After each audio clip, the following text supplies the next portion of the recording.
پہاڑ تو ہر ایک نے سنا جس کو حجر اسود کہتے ہیں، اور ایک پہاڑ وہ ہے جس پہاڑ کے بارے میں جس کا نام تاریخ کے اندر تو ہے، عام لوگ نہیں جانتے وہ پہاڑ کیا تھا۔ موسیٰ علیہ السلام کا زمانہ ہے، موسیٰ کے زمانے کے اندر بنی اسرائیل ننگا نہایا کرتی تھی، باہر غسل کرتی تھی، لیکن موسیٰ پہاڑیوں میں جا کر چھوپ کر نہایا کرتے تھے یا تہمت باندھ کر نہایا کرتے تھے۔ اور بنی اسرائیل میں یہ بات پھیل گئی کہ موسیٰ علیہ السلام کو جسم کے اندر کوئی نقص ہے، کوئی عیب ہے، جس کی وجہ سے موسیٰ باہر نہیں نہاتے، باہر غسل نہیں کرتے ہیں۔ لہٰذا بنی اسرائیل نے یہ بات عام پھیلائی، موسیٰ علیہ السلام کا دل دکھنے لگا کہ اللہ اکبر، یہ کیا ہو گیا ہے؟ لوگوں نے مجھ پر الزام لگایا اس کے بدن میں نقص ہے اس لیے یہ ننگا نہیں نہاتا، لیکن موسیٰ اس لیے نہیں نہاتے تھے، وہ اللہ کے پیغمبر تھے، حیا والے تھے۔ ایک دن ایسا ہوتا ہے موسیٰ علیہ السلام کو غسل کرنا تھا، نہانا تھا، آپ پہاڑیوں کی طرف نکل گئے، دور گئے جہاں کسی کا گھر نہیں تھا، کوئی دیکھنے والا نہیں تھا۔ موسیٰ علیہ السلام نے اپنے کپڑے نکالے، ننگے ہو گئے، ان پہاڑوں کے بیچ میں ایک پہاڑ پر اپنے کپڑے نکال کے بالکل رکھے، نہانے لگے۔ اس پتھر نے جس پر کپڑے رکھے تھے موسیٰ نہا رہے تھے، وہ پتھر موسیٰ علیہ السلام کے کپڑے لے کر بھاگ گیا۔ تاریخ میں سنا ہوگا انسان کپڑے لے کر بھاگ سکتا ہے مگر پتھر نہیں بھاگ سکتا ہے، لیکن دیکھو اللہ اپنے انبیاء کی شانوں کو کیسے ظاہر کرتا ہے۔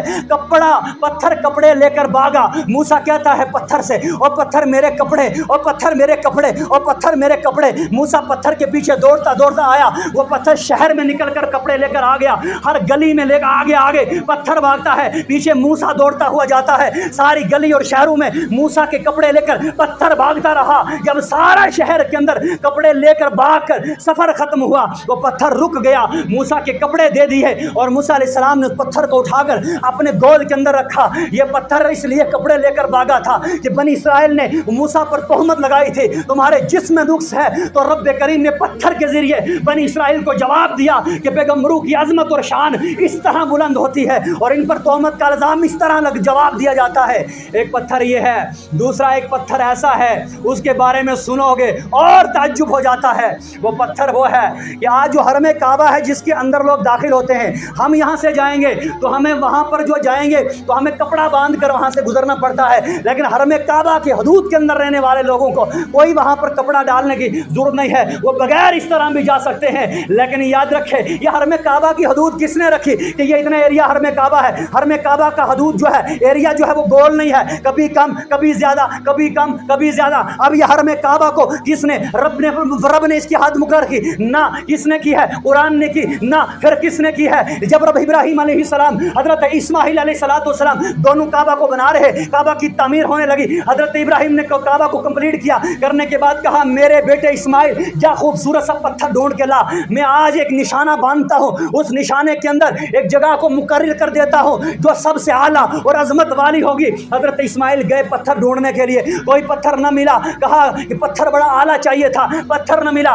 واپس آئے، حضرت ابراہیم نے کہا حضرت اسماعیل پتھر نہیں لے کر آئے ہو؟ کہا ابا جس طرح کی خواہش تھی، جس طرح کا پتھر آپ مانگنا چاہتے تھے اس طرح کا پتھر نہ ملا۔ فرمایا پھر کیا مسئلہ ہو گیا؟ آپ حضرت ابراہیم علیہ السلام سو گئے، اتنے میں حضرت ابراہیم سوتے ہیں، رب کریم نے حضرت جبریل امین علیہ السلام کو ایک پتھر دے کر جنت سے بھیجا جس کو آج حجر اسود کہتے ہیں۔ یہ پتھر لایا، رات کا وقت سویا ہوا، صبح جاگا، کعبہ کے اندر نصف اس پتھر کو کیا، اور رات کا وقت تھا، یہ خوبصورت پتھر تھا، اس نے روشنی دی، جہاں تک اس کی روشنی گئی وہاں تک صبح لائن مار کر ابراہیم نے حرم کعبہ کی حدود کو مقرر کر دیا ہے۔ ایک اس پتھر کا کمال یہ ہے، اور دوسرا اس پتھر کا کمال ایک اور ہے۔ وہ پتھر کا کمال سن لیجئے، وہ یہ ہے کہ میرے مصطفیٰ کریم نے فرمایا لوگوں قیامت کا دن ہوگا، جب قیامت کا دن ہوگا رب کی بارگاہ میں اس پتھر کو لایا جائے گا، اس کو دو آنکھیں ہوگی، اس کو دو کان ہوں گے، اس کو زبان ہوگی، اور رب کی بارگاہ میں عرض کرے گا مولا میں ان سب لوگوں کو پہچانتا بھی ہوں، ان سب کے نام بھی جانتا ہوں، ان کی شکلیں بھی جانتا ہوں جن جن حاجیوں نے